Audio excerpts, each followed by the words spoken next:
Hi, my name is Danielle Demchuk, and I'm here today to talk to you about coffee. We've had a lot of people write in and ask about questions about coffee. Is it good for me? Is it bad for me? What do I do if I love coffee so much? So I'm here to share with you 3 positive pluses for coffee and 3 not so great problems, issues with coffee. So the first one is it helps with mood. So even 200 milligrams of coffee is going to help with improving your mood, happiness, feelings of excitement and joy. The other thing it helps to improve is concentration. That actually people have been able to recognize patterns much faster drinking coffee. And the third is alertness. It helps to stimulate you and make you more alert. Now, there's also problems because if you're experiencing things like adrenal fatigue or gastrointestinal problems, it might not be your best choice. And the other thing I'm going to drop in here is metabolic typing. If you haven't done or have done your basic metabolic typing, which is basically finding out what ratios of protein, fat, and carbohydrates are right for your body at this very moment, depending on your own individual metabolic type, it may be good for you to have coffee, or it may not be so great for you to have coffee. Certain types actually do better with coffee versus others. So if you haven't done your metabolic type and you want to do the basic test, you can go to my website at www.danielle, Demchuk, DEMCHOCK.com. Now, the 3 problems with coffee. 1, if you have digestive distress, so if you start having some type of burning after you drink the coffee or cramping.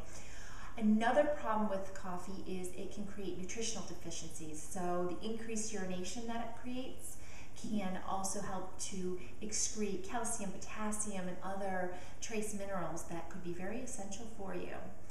And the third reason that it's a problem is if you are under a lot of stress, and I'm talking about if you wake up in the morning after 8 hours of sleep and you're tired, well, it's a good indicator that your body's probably under a good amount of stress.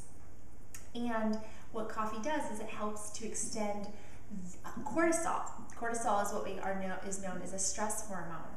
So because it increases cortisol and you're already under stress, it's going to further deplete what we call your adrenal glands, which sit on top of the kidneys, and they're like little shrimps that sit on top of your kidneys.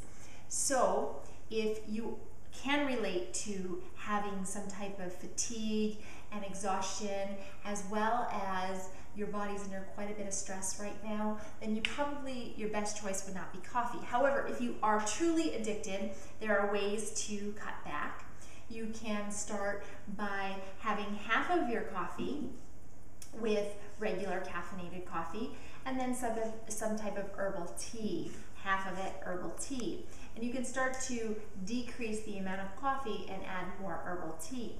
The other ways is you can try things like yerba mate, which people have also claimed that it helps with mental clarity and that acuteness and alertness like that of coffee. I love yerba mate. In high doses, it doesn't make me feel good, meaning if I have 1 cup, that's it. So you may notice the amount of dosage that you're having will influence how you feel on coffee, and even things like yerba mate. The other thing you can use is, as a substitute, is Ticino. I think I'm saying that right. I hope I am. And that's actually a great coffee substitute. There's no coffee in it.